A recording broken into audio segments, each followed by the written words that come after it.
One Dark Night from 1982. And this is features the fantastic Adam West. And as a part of the initiation into a club called the Sisters, a young girl must spend the night in a mausoleum.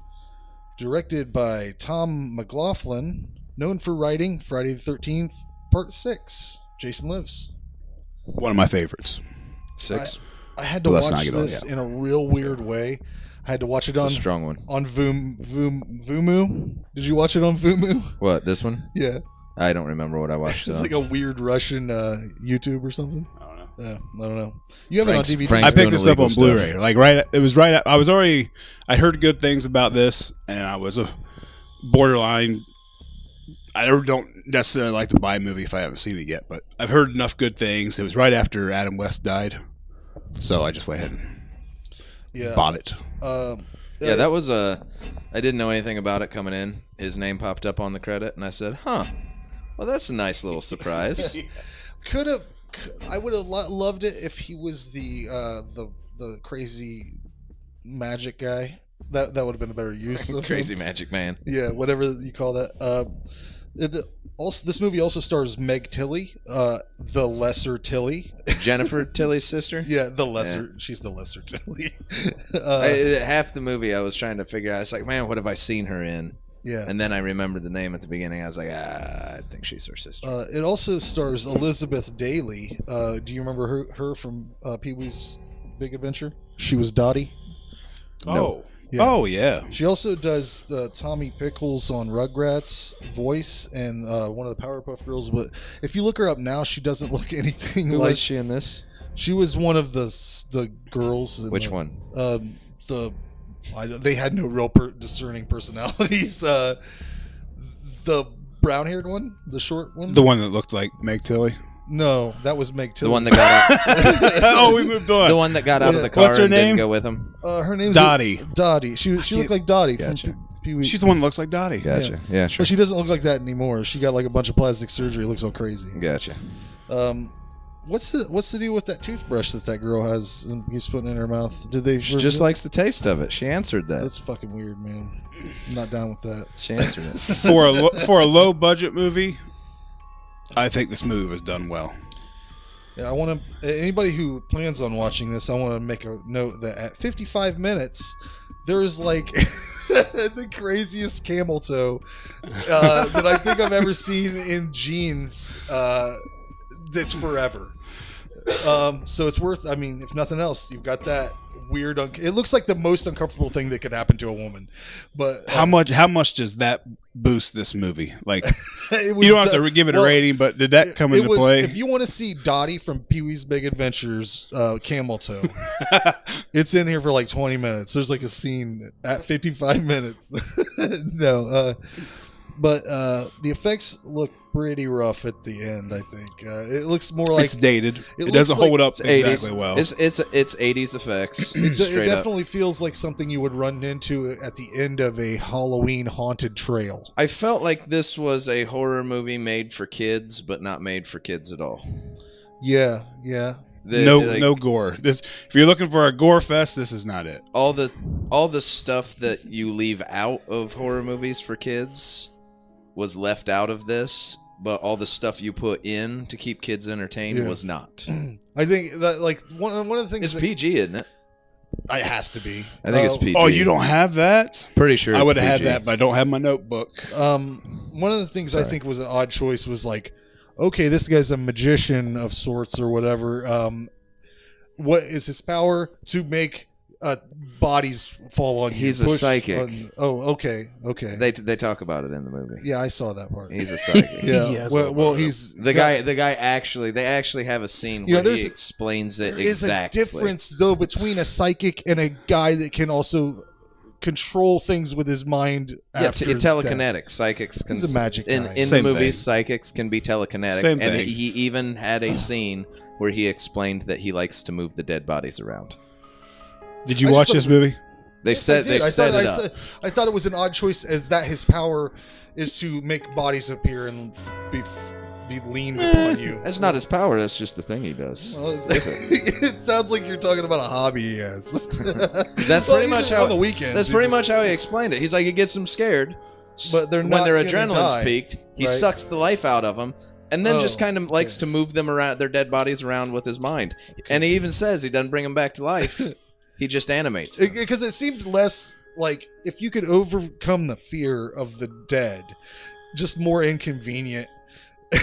Like, oh god, So- there's like 6 bodies on me. What happened? What happens to this? What happens to this girl?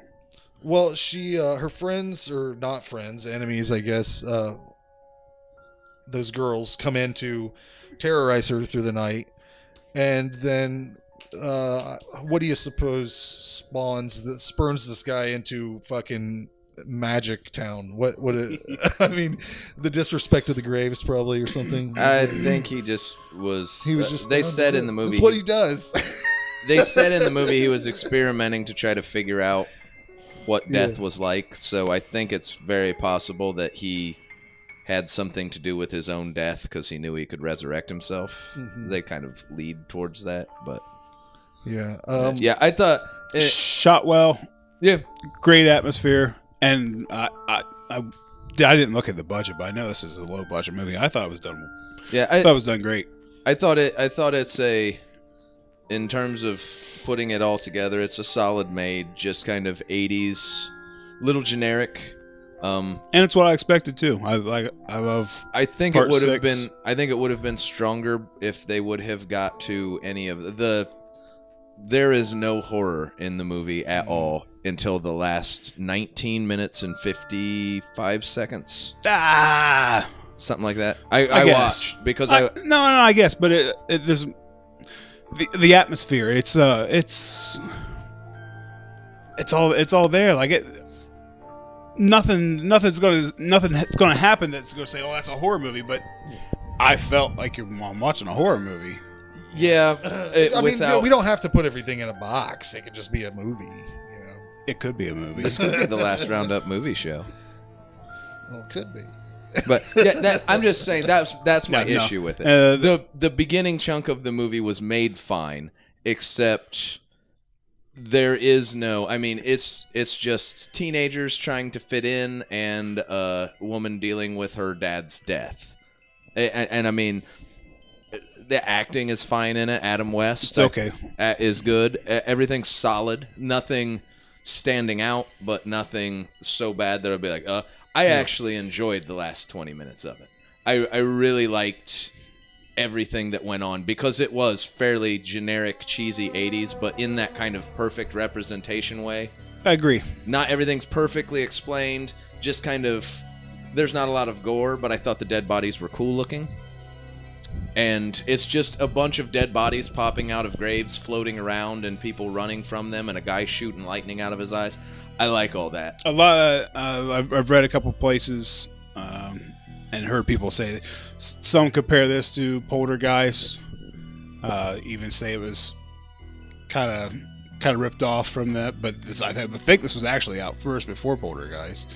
But they've also compared it to Phantasm. But Yeah, That's what I thought. the mausoleum's the only thing that. But that popped up, but again, it's just the mausoleum. I think for what they spent the first hour or so setting up, you didn't need more than 20 minutes to set up a girl trying to get in with other girls that don't like her, and they're pulling a trick on her, and then Adam West and his wife's storyline about the guy dying.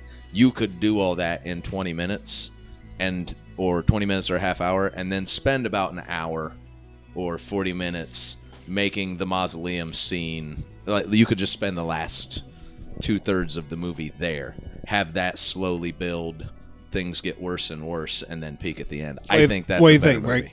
well, I think that if the effects are going to look the way they look, maybe not try to be so serious about everything. Like they could have put Adam West in a better role. I think. I don't know. There's things about it. I think the soundtrack was great. I thought the score overall was a really great score. but I only gave it a 2 out of 10.